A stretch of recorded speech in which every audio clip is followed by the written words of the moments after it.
Hi friends, welcome to Yellow Kitchen. இன்னைக்கு பாத்தீங்கன்னா நம்ம drumstick leafல சூப் எப்படி பண்ண போறதுன்னு பார்க்க போறோம். drumstickன்றது முருங்கை கீரை. இப்போ நான் வந்து ஒரு கை அளவு முருங்கை கீரை குக்கர்ல வந்து நான் வேக வைக்க போறேன். ஒரு கை அளவு எடுத்துர்க்கேன். பாசிப்பருப்பு வந்து வாஷ் பண்ணி half கப் யூஸ் பண்ணுவேன். பாசிப்பருப்பு வந்து சிறுபருப்புன்னு சொல்லுவாங்க, இல்ல பாசிப்பருப்பு.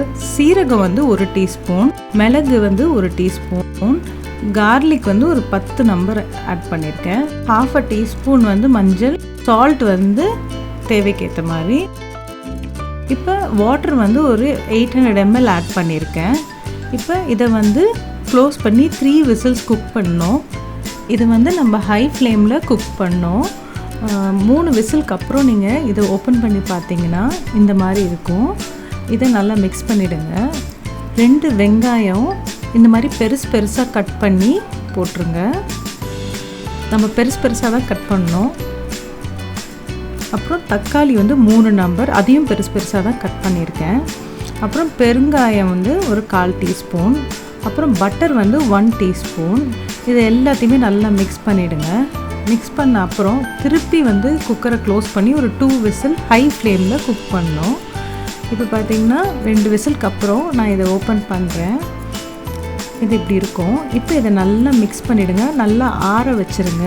இப்போ ஆற வச்ச அப்புறம் இதை நம்ம என்ன பண்ணோன்னா நம்ம நல்லா பேஸ்ட்டாக அரைக்கணும். ஸோ ஆறின அப்புறம் மிக்ஸி பவுலில் போட்டு அரைச்சிட்டு எடுத்து பார்த்திங்கன்னா இந்த மாதிரி பேஸ்ட்டாக இருக்கும். இதை வந்து நம்ம ஒரு வடிகட்டி, இந்த மாதிரி ஹோல்ஸ் கொஞ்சம் பெருசாக இருக்கிற வடிகட்டி தான் நான் யூஸ் பண்ணுறேன். இதில் போட்டு நீங்கள் நல்லா வடிகட்டிடுங்க. வடிகட்டின அப்புறம் பார்த்திங்கன்னா இவ்வளோ தான் பேலன்ஸ் இருக்கும். இப்போ இந்த வடிகட்டினது தான் இது. இதை நம்ம என்ன பண்ணோன்னா இன்னொரு பாத்திரத்தில் இதை திருப்பி ஊற்றிட்டு வாட்டர் கொஞ்சம் ஆட் பண்ணியிருக்கேன். இதில் இதை வந்து நீங்கள் வந்து உப்பு மட்டும் டேஸ்ட் பார்த்துக்கோங்க. ஏற்கனவே நம்ம உப்பு போட்டிருக்கனால இப்போ தேவைக்கேற்ற மாதிரி உப்பு ஆட் பண்ணிவிட்டு இதை நல்லா மிக்ஸ் பண்ணிவிடுங்க.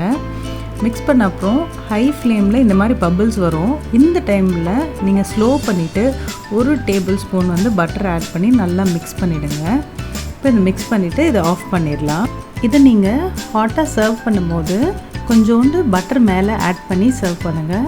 உங்களுக்கு என்னோடய எல்லோ கிச்சன் சேனல் பிடிச்சிருந்தா லைக் பண்ணுங்கள், ஷேர் பண்ணுங்கள், சப்ஸ்கிரைப் பண்ணுங்கள். மறக்காமல் கீழே இருக்க பெல் ஐக்கானை கிளிக் பண்ணுங்கள். தேங்க்யூ.